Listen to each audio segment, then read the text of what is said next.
ਸਾਰਿਆਂ ਨੂੰ ਪਿਆਰ ਭਰੀ ਸਤਿ ਸ਼੍ਰੀ ਅਕਾਲ। ਮੈਂ ਅਸਿਆਦ ਯਾਨੀ ਆਰਜੇ ਆਦੀ। ਕਹਿੰਦੇ ਆ ਪੰਜਾਬ ਕਿੰਨਾ ਕੁ ਪੰਜਾਬ ਹੈ ਉਹ ਟਾਈਮ ਦੇ ਨਾਲ ਬਦਲ ਗਿਆ ਹੈ ਨਾ, ਅਤੇ ਚੀਜ਼ਾਂ 'ਚ ਕਿੰਨਾ ਕੁ ਬਦਲਾਅ ਆਇਆ ਉਹ ਆਪਾਂ ਸਾਰੇ ਚੀਜ਼ਾਂ ਜਾਣਾਂਗੇ, ਅਤੇ ਖਾਸ ਕਰ ਪੰਜਾਬੀਅਤ ਨੂੰ, ਖਾਸ ਕਰ ਸਾਡੇ ਗੁਰੂਆਂ ਨੂੰ, ਉਹ ਤਮਾਮ ਗੱਲਾਂ ਆਪਾਂ ਕਰਾਂਗੇ। ਮੇਰੇ ਨਾਲ ਮੌਜੂਦ ਨੇ ਫਿਲਹਾਲ ਡਾਕਟਰ ਪ੍ਰਭਲੀਨ ਜੀ, ਅਜਿਹਾ ਇਨਸਾਨ, ਅਜਿਹੀ ਪਰਸਨੈਲਿਟੀ ਜਿਹਨੇ ਅਮਿਤਾਭ ਬੱਚਨ ਕੋਲੋਂ ਇੰਟਰੋਡਕਸ਼ਨ ਲਿੱਤਾ ਹੋਇਆ ਹੈ ਨਾ। ਜਿੰਨੇ ਵੀ ਲੋਕ ਇੱਥੇ ਮੌਜੂਦ ਹੈ ਮੈਂ ਚਾਹਾਂਗਾ ਜ਼ੋਰਦਾਰ ਤਾੜੀਆਂ ਸਰ ਆਪਣੇ ਵਾਸਤੇ ਵੀ ਖੁਦ ਤੁਸੀਂ ਜ਼ਰੂਰ ਮਾਰੋ, ਠੀਕ ਹੈ, ਕਿਉਂਕਿ ਤਾੜੀਆਂ ਬਣਨੀ ਜ਼ਰੂਰੀ ਹੈ ਇੱਥੇ, ਕਿਉਂਕਿ ਤਾੜੀਆਂ ਦੇ ਨਾਲ ਹੀ ਬੰਦੇ ਦਾ ਜਿਹੜਾ ਹੌਸਲਾ ਉਹ ਬੁਲੰਦ ਹੁੰਦਾ ਹੈ। ਸਰ ਸਤਿ ਸ਼੍ਰੀ ਅਕਾਲ, ਕੀ ਹਾਲ ਚਾਲ? ਸਤਿ ਸ਼੍ਰੀ ਅਕਾਲ, ਮੈਂ doctor Prabhleen Singh, author, administrative officer Punjabi university Patiala ਔਰ president young progressive Sikh form.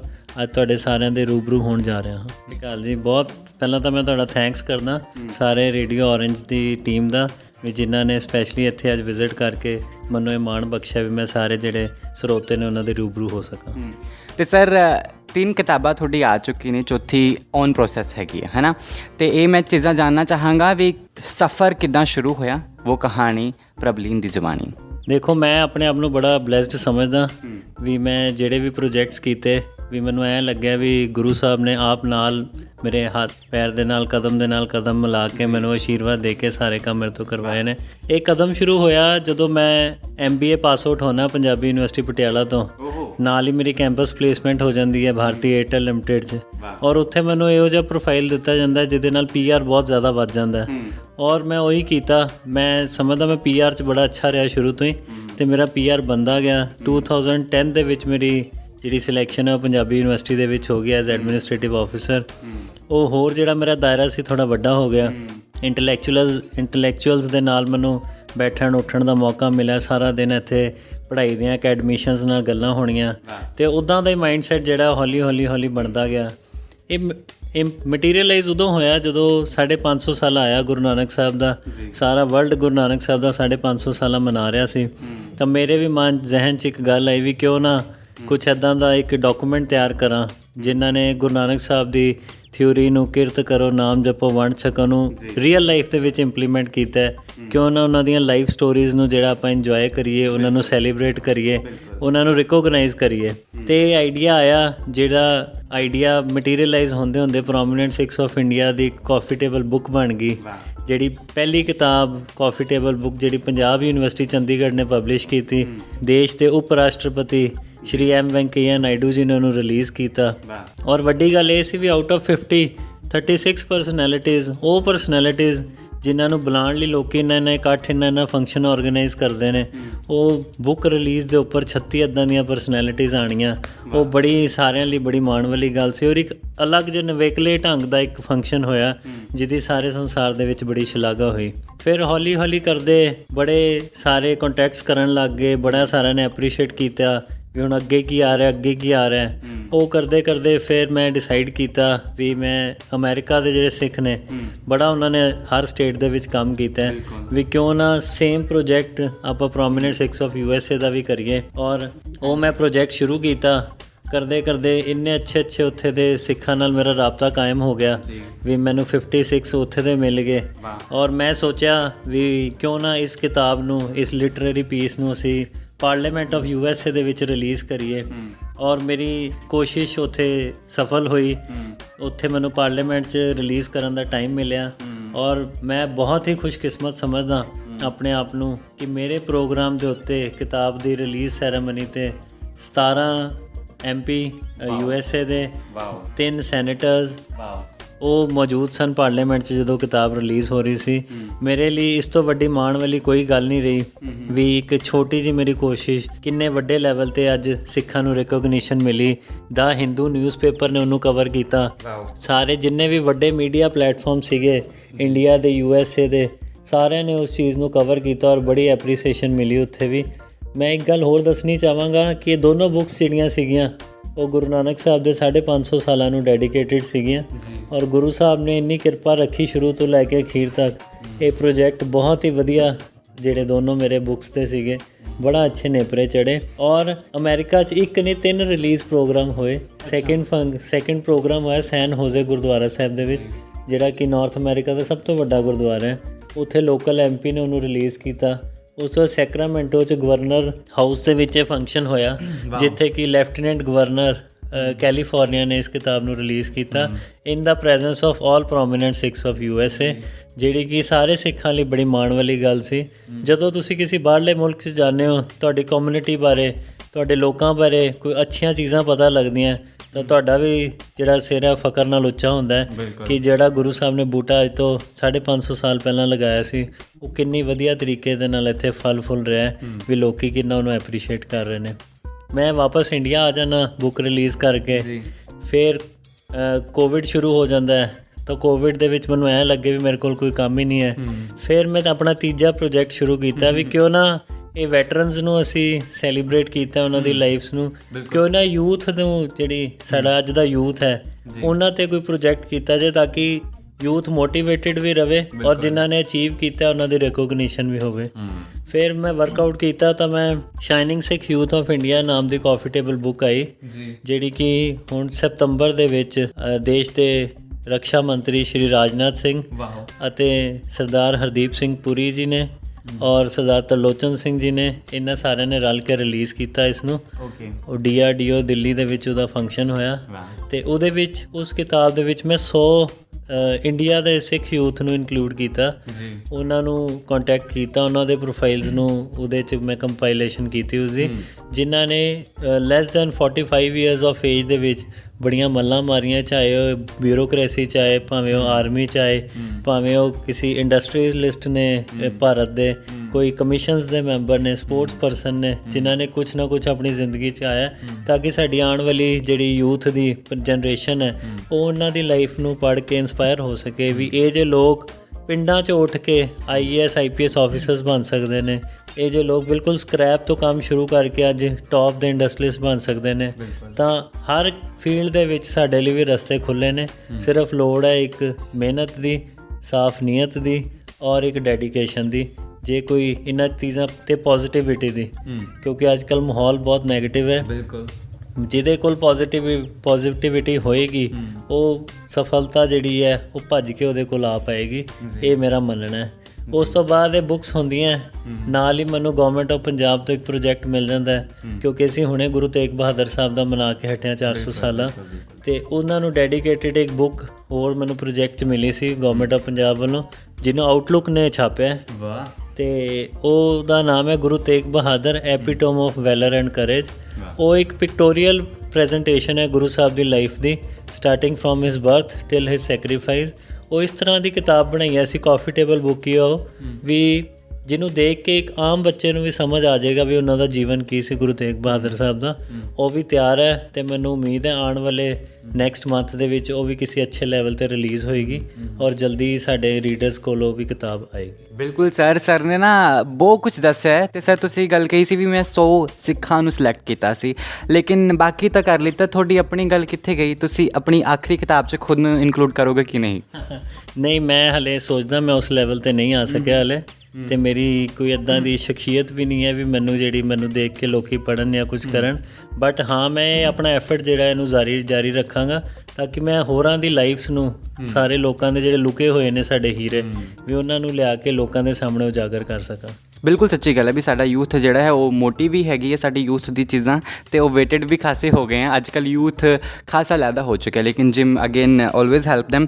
ਅੱਛਾ ਸਰ, ਆਪਾਂ ਖਾਸੀ ਸਾਰੀ ਗੱਲਾਂ ਕਰ ਲਿੱਤੀਆਂ, ਲੇਕਿਨ ਜਾਣਨਾ ਚਾਹਾਂਗਾ ਪ੍ਰਬਲੀਨ 10ਵੀਂ ਕਲਾਸ ਦਾ ਪ੍ਰਬਲੀਨ ਕਿੱਦਾਂ ਦਾ ਸੀਗਾ? ਐਵਰੇਜ ਸੀ, ਇੰਟੈਲੀਜੈਂਟ ਸੀਗਾ? ਬਿਕੋਜ਼ ਤੁਸੀਂ ਹੁਣ ਤਾਂ ਰਾਈਟਿੰਗ 'ਚ ਆ ਗਏ ਹੋ, ਹੁਣ ਤਾਂ ਯੂ ਆਰ ਇੰਟਲੈਕਚੁਅਲ ਹੈ ਨਾ, ਪੜ੍ਹਾਕੂ ਹੋ ਗਏ ਹੋ, ਲੇਕਿਨ ਪਹਿਲਾਂ ਕਿੱਦਾਂ ਦੇ ਸੀ?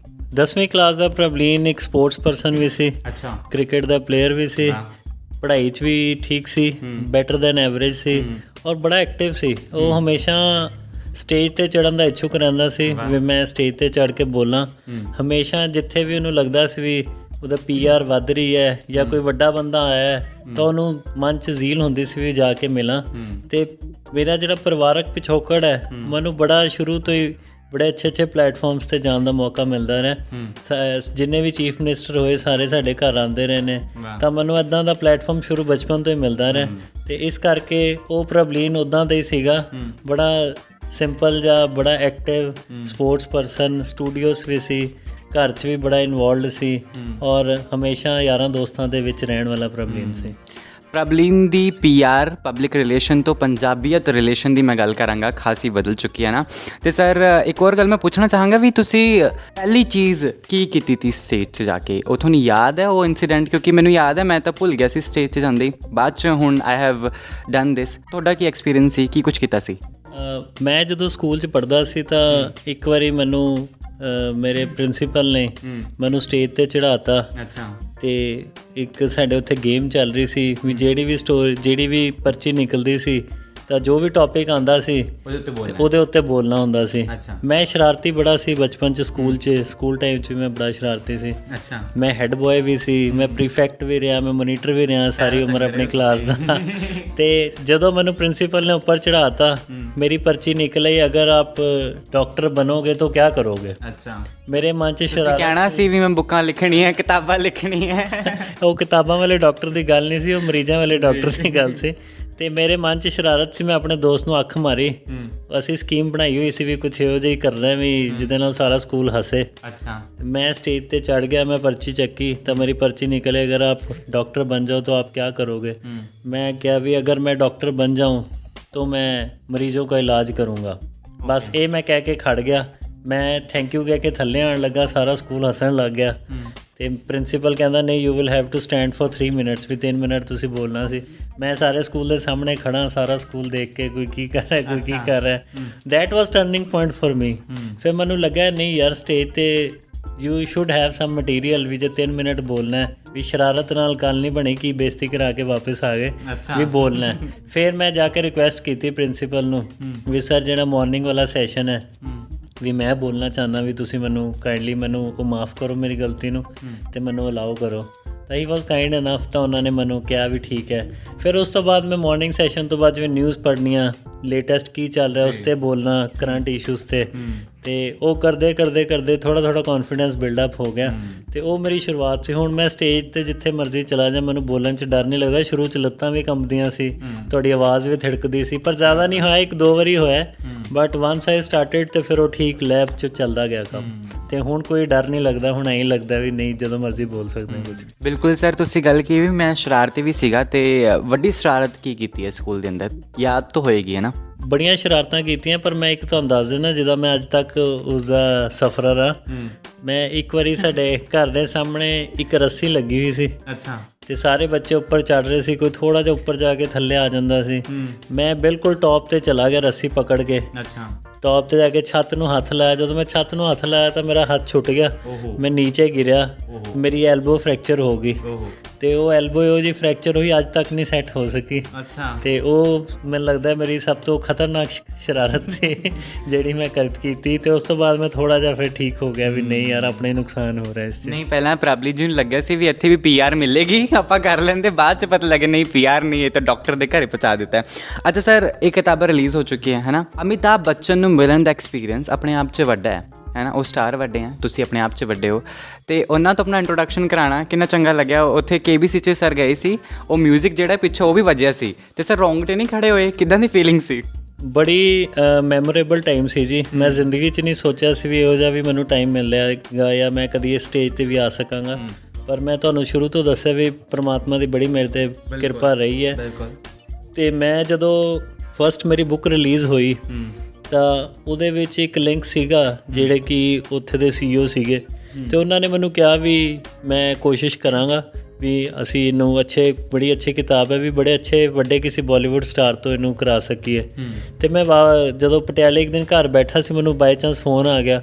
ਉਹ ਕਹਿੰਦੇ ਅਸੀਂ ਕੋਈ KBC ਦੀ ਟੀਮ ਤੋਂ ਬੋਲ ਰਹੇ ਹਾਂ ਵੀ ਤੁਸੀਂ ਕਦੋਂ ਆ ਸਕਦੇ ਹੋ ਬੰਬੇ। ਮੈਂ ਕਿਹਾ ਜੀ ਤੁਸੀਂ ਦੱਸੋ ਮੈਂ ਕਦੋਂ ਆਵਾਂ, ਮੈਂ ਤਾਂ ਤਿਆਰ ਹਾਂ। ਅਤੇ ਉਹਨਾਂ ਨੇ ਫਿਰ ਸਾਡਾ ਡੇਟ ਫਿਕਸ ਹੋ ਗਿਆ। ਮੈਂ ਉੱਥੇ ਗਿਆ, ਮੈਂ ਸੈੱਟ ਦੇਖਿਆ। ਅਮਿਤਾਭ ਬੱਚਨ ਜੀ ਪਹਿਲਾਂ ਸਾਨੂੰ ਬਾਹਰ ਹੀ ਮਿਲਣ ਆ ਗਏ, ਉਹਨਾਂ ਨੂੰ ਮਿਲੇ, ਉਹਨਾਂ ਨੇ ਪੰਜਾਬੀ 'ਚ ਹੀ ਸਾਰੀ ਗੱਲ ਕੀਤੀ। ਅਸੀਂ 15-20 ਮਿੰਟ ਡਿਸਕਸ਼ਨਸ ਕਰਦੇ ਰਹੇ। ਫਿਰ ਸਟੇਜ 'ਤੇ ਗਿਆ, ਉਹ ਇੱਕ ਬੜਾ ਐਕਸਪੀਰੀਅੰਸ ਮੈਮੋਰੇਬਲ ਸੀਗਾ। ਮੈਂ 6-7 ਮਿੰਟ ਉਹਨਾਂ ਦੇ ਸਾਹਮਣੇ ਖੜ੍ਹ ਕੇ ਬੋਲਿਆ, ਅਤੇ ਉਹਨਾਂ ਨੇ ਬਾਅਦ 'ਚ ਐਡਿਟ ਕੀਤਾ ਅਤੇ ਉਹਨੂੰ 2-2.5 ਮਿੰਟ 'ਚ ਕੀਤਾ ਕਿਉਂਕਿ ਟਾਈਮ ਇੰਨਾ ਕੀ ਹੁੰਦਾ। ਅਤੇ ਉਹ ਐਕਸਪੀਰੀਅੰਸ ਜਿਹੜਾ ਸੀਗਾ ਬੜਾ ਹੀ ਅੱਛਾ, ਅੱਜ ਤੱਕ ਯਾਦਗਾਰ ਬਣ ਗਈ। ਉਹ ਮੇਰੇ ਨਾਲ ਜਿਹੜੇ ਉੱਥੇ ਮਹਾਰਾਸ਼ਟਰ ਦੇ ਲੋਕਲ ਬੰਬੇ ਦੇ ਕੋਈ ਸੀਗੇ ਬੜੇ ਪ੍ਰੋਮੀਨੈਂਟ ਬੰਦੇ ਸੀ, ਉਹ ਵੀ ਉਹਨਾਂ ਨੇ ਵੀ ਕਿਹਾ ਕਹਿੰਦੇ ਅਸੀਂ ਸ਼ੁਰੂ ਤੋਂ ਰਹਿ ਰਹੇ ਹਾਂ, ਪਰ ਇਹੋ ਜਿਹਾ ਸਾਨੂੰ ਵੀ ਨਹੀਂ ਕਦੀ ਮੌਕਾ ਮਿਲਿਆ, ਤੁਹਾਡੇ ਕਰਕੇ ਅਸੀਂ ਵੀ ਇੱਧਰ ਮਿਲ ਚੱਲੇ ਇਹਨਾਂ ਨੂੰ। ਅਤੇ ਬੜਾ ਲਾਈਫ ਲੌਂਗ ਮੈਮੋਰੇਬਲ ਅਤੇ ਅੱਛਾ ਐਕਸਪੀਰੀਅੰਸ ਹੈ। ਅਮਿਤਾਭ ਬੱਚਨ ਜੀ ਨੇ ਵੀ ਬੜਾ ਐਪਰੀਸ਼ੀਏਟ ਕੀਤਾ ਇਸ ਐਫਰਟ ਨੂੰ, ਔਰ ਉਹਨਾਂ ਨੇ ਫਿਰ ਦੱਸਿਆ ਵੀ ਉਹਨਾਂ ਦੀ ਮਦਰ ਵੀ ਜਿਹੜੀ ਸੀ ਸਿੱਖਾਂ ਦੇ ਘਰ 'ਚ ਸੀ, ਉਹਨਾਂ ਦੇ ਨਾਨਾ ਜੀ ਜਿਹੜੇ ਸੀਗੇ ਉਹ ਮਹਾਰਾਜਾ ਪਟਿਆਲਾ ਦੀ ਕੈਬਨਿਟ ਦੇ ਵਿੱਚ ਫਾਈਨਾਂਸ ਮਿਨਿਸਟਰ ਹੁੰਦੇ ਸੀ, ਅਤੇ ਉਹਨਾਂ ਨੇ ਵੀ ਕਈ ਗੱਲਾਂ ਕੀਤੀਆਂ। ਤਾਂ ਐਂ ਲੱਗ ਰਿਹਾ ਸੀਗਾ ਵੀ ਅਸੀਂ ਇੰਨੇ ਵੱਡੇ ਲੈਜੈਂਡ ਦੇ ਨਾਲ ਇੰਨਾ ਟਾਈਮ ਸਪੈਂਡ ਕਰ ਚੱਲੇ ਹਾਂ। ਅਤੇ ਫਿਰ ਮੈਂ ਤੁਹਾਨੂੰ ਉਹੀ ਕਹਿਣਾ ਵੀ thanks to book and thanks to Guru Sahib ਜਿਨ੍ਹਾਂ ਨੇ ਮੌਕੇ ਪ੍ਰੋਵਾਈਡ ਕੀਤੇ। ਬਿਲਕੁਲ ਜਾ ਕੇ ਤੁਸੀਂ ਕਿਹਾ ਨਹੀਂ ਨਮਸਕਾਰ ਭਾਈਓ ਬਹਿਨੋ, ਐਸਾ ਕੁਛ ਨਹੀਂ ਕੀਤਾ ਤੁਸੀਂ ਜਾ ਕੇ? ਨਹੀਂ, ਉਹਨਾਂ ਨੇ ਆਪ ਹੀ ਆ ਕੇ ਉਹਨਾਂ ਨੇ ਕਿਹਾ ਮਿਸਟਰ ਸਿੰਘ, ਮੈਂ ਕਿਹਾ ਹਾਂਜੀ। ਉਹਨਾਂ ਨੇ ਮੈਨੂੰ ਗਲੇ ਨਾਲ ਲਾ ਲਿਆ ਔਰ ਉਸ ਤੋਂ ਬਾਅਦ ਗੱਲਾਂ ਗੁੱਲਾਂ ਮਾਰਦੇ ਰਹੇ। ਬੜਾ ਕਾਮਨ ਘਰ ਵਾਲਾ ਮਾਹੌਲ ਬਣ ਗਿਆ ਸੀ ਉੱਥੇ। ਅਤੇ ਬਸ ਬੈਠੇ ਰਹੇ ਅਸੀਂ ਅੱਧਾ ਪੌਣਾ ਘੰਟਾ ਇਕੱਠੇ ਬੈਠੇ ਰਹੇ, ਅਤੇ ਉਹਨਾਂ ਨਾਲ ਬਿਤਾਏ ਪਲ, ਲੈਜੈਂਡ ਨਾਲ ਜਿਨ੍ਹਾਂ ਨੂੰ ਸਾਰੀ ਦੁਨੀਆ ਦੇਖਣ ਨੂੰ ਤਰਸਦੀ ਹੈ, ਜਦੋਂ ਤੁਹਾਨੂੰ ਉਹਨਾਂ ਨਾਲ ਇੰਨਾ ਅੱਛਾ ਟਾਈਮ ਔਰ ਇੰਨਾ ਫੈਮਿਲੀ ਵਾਲੇ ਮਾਹੌਲ 'ਚ ਮਿਲ ਜਾਏ ਤਾਂ ਫਿਰ ਉਹ ਹਮੇਸ਼ਾ ਲਈ ਯਾਦਗਾਰੀ ਬਣ ਜਾਂਦੀ ਹੈ। ਮੈਂ ਪੰਜਾਬੀ, ਦੋ ਪੰਜਾਬੀ ਹੈ, ਉਹ ਗੱਲਾਂ ਉੱਥੇ ਹੋਈ।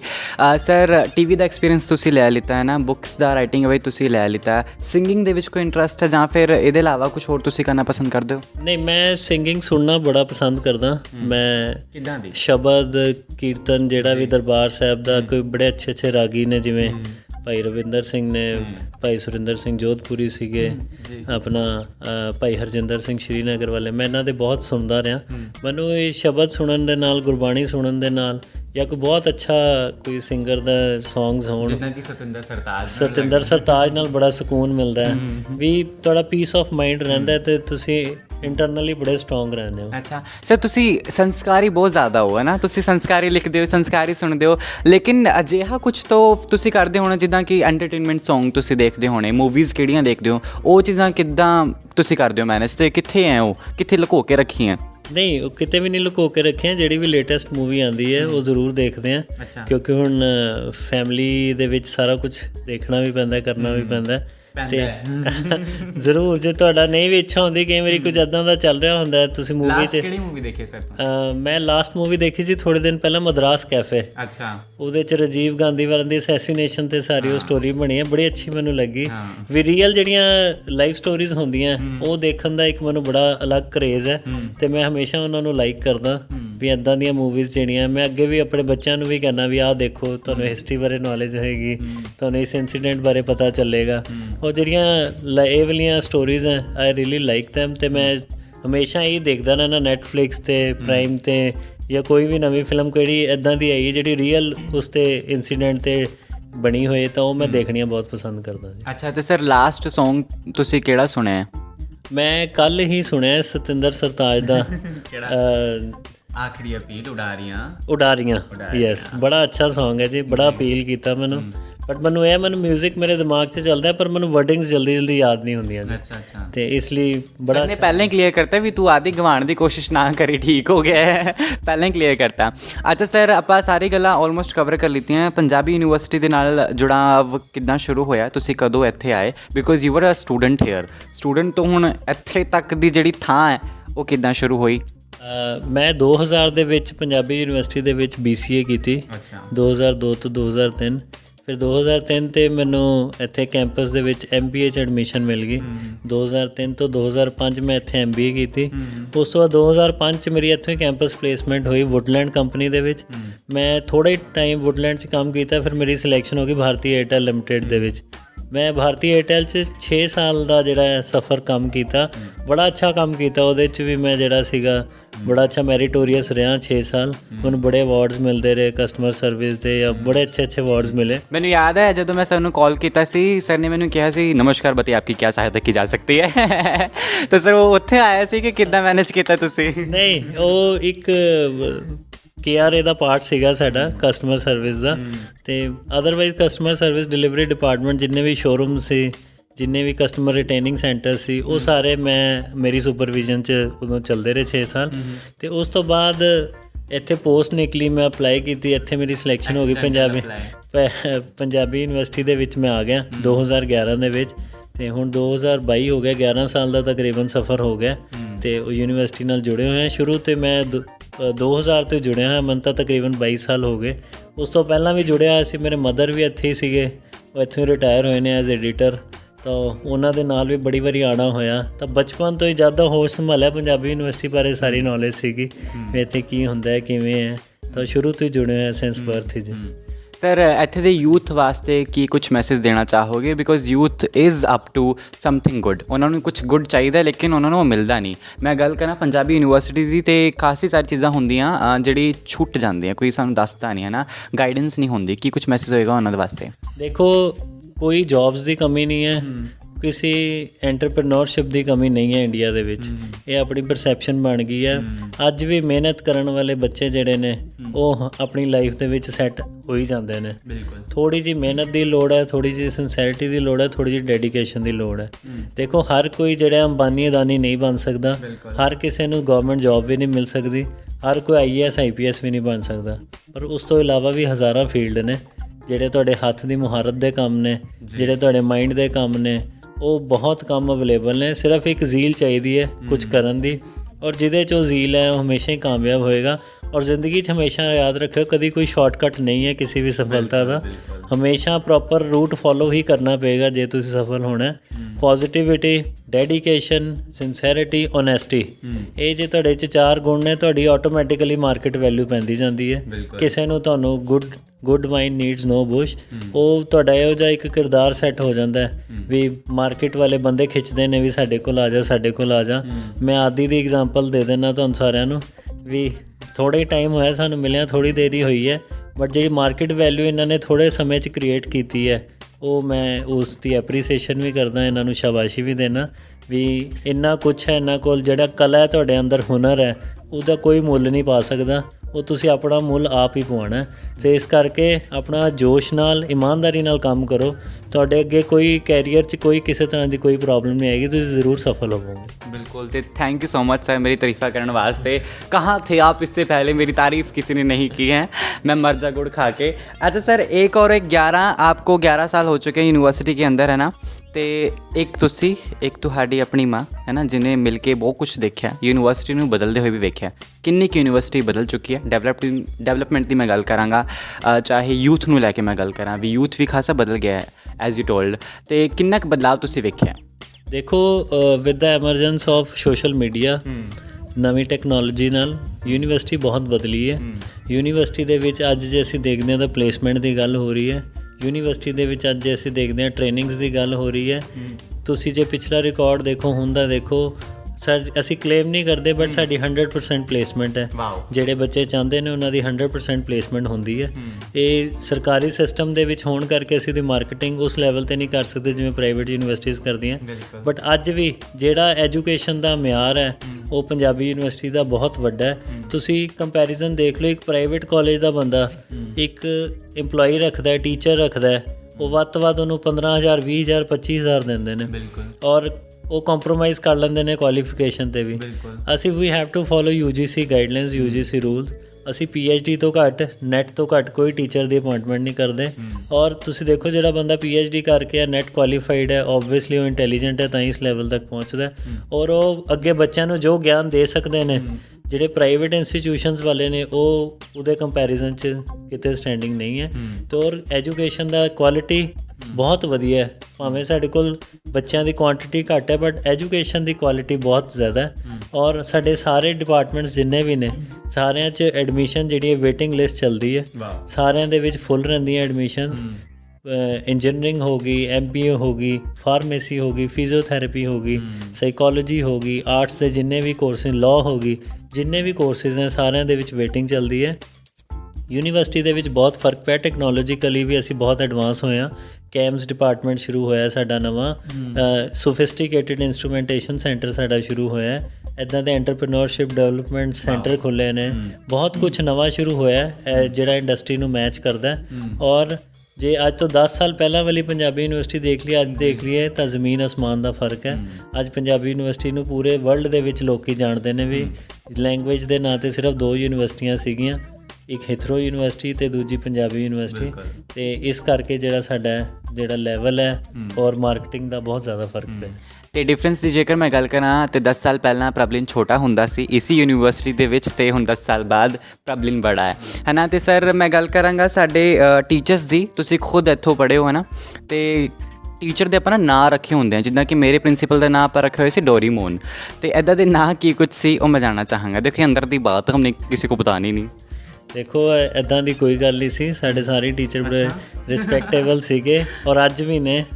ਉਦੋਂ ਟੀਚਰ ਉਦੋਂ ਗੁਰੂ ਸਨ, ਅੱਜ ਕੁਲੀਗ ਨੇ, ਇੰਨਾ ਕੀ ਫਰਕ ਪਿਆ। ਬਟ ਮੈਂ ਅੱਜ ਵੀ ਸਾਰਿਆਂ ਨੂੰ ਗੁਰੂ ਦਾ ਦਰਜਾ ਦੇਣਾ। ਇਹੋ ਜਿਹੀ ਅਸੀਂ ਕਦੀ ਇਹੋ ਜਿਹੀ ਉਹ ਨਹੀਂ ਕੀਤੀ, ਨਹੀਂ ਕਦੀ ਵੀ ਕਿਸੇ ਟੀਚਰ ਦਾ ਨਾਮ ਨਹੀਂ ਰੱਖਿਆ, ਕੁਛ ਨਹੀਂ ਰੱਖਿਆ। ਅਸੀਂ ਬੜੇ ਹੀ ਪੜ੍ਹਨ ਲਿਖਣ ਵਾਲੇ ਬੱਚੇ ਨੇ ਇੱਥੇ ਜਦੋਂ ਪੜ੍ਹੇ ਆ, ਅਤੇ ਬੜੇ ਰਿਸਪੈਕਟਫੁਲੀ ਪੜ੍ਹੇ ਆ, ਅਤੇ ਇਸ ਲਈ ਇਹਦੇ ਬਾਰੇ ਮੈਂ ਕੁਛ ਵੀ ਕਦੀ ਕਮੈਂਟ ਨਾ ਕੀਤਾ ਤੇ ਨਾ ਮੈਂ ਅੱਜ ਕਰ ਸਕਾਂਗਾ। नहीं सर, संस्कारी बच्चे भी रहे हैं, संस्कारी राइटर भी हैं तो संस्कारी लिसनर भी हैं, तो सर कुछ प्रॉपर है मैनेज है ना सर।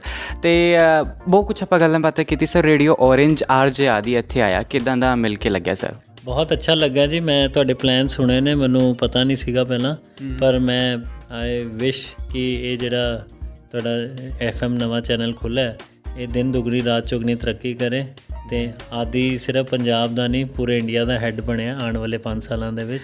ਇਹੀ ਸਾਡੀਆਂ ਬਲੈਸਿੰਗਸ ਨੇ ਤੁਹਾਨੂੰ ਜੀ। So where do I see myself in next 5 years? ਉਹਦਾ ਜਵਾਬ ਮੈਨੂੰ ਮਿਲ ਚੁੱਕਿਆ ਪ੍ਰਭਲਿਨ ਜੀ ਤੋਂ, ਉਹਨਾਂ ਨੇ ਮੈਨੂੰ ਦੱਸਤਾ। ਖੈਰ ਕੋਈ ਗੱਲ ਨਹੀਂ ਸਰ। ਅਗੇਨ ਮੈਂ ਚਾਹਾਂਗਾ ਵੀ ਤੁਸੀਂ ਅੱਜ ਦੀ ਮਹਿਲਾਵਾਂ ਵਾਸਤੇ ਇੱਕ ਛੋਟਾ ਜਿਹਾ ਸੁਨੇਹਾ ਤੁਸੀਂ ਜ਼ਰੂਰ ਦਿਓ ਉਹਨਾਂ ਨੂੰ। ਜ਼ਰੂਰ ਦਾਂਗਾ। ਮੈਂ ਤੁਹਾਨੂੰ ਦੱਸਣਾ ਚਾਹਾਂਗਾ, ਅਸੀਂ ਇੱਕ ਯੰਗ ਪ੍ਰੋਗਰੈਸਿਵ ਸਿੱਖ ਫੋਰਮ ਸ਼ੁਰੂ ਕੀਤੀ ਸੀ ਗੁਰੂ ਨਾਨਕ ਸਾਹਿਬ ਦੇ 550 ਸਾਲਾਂ 'ਚ।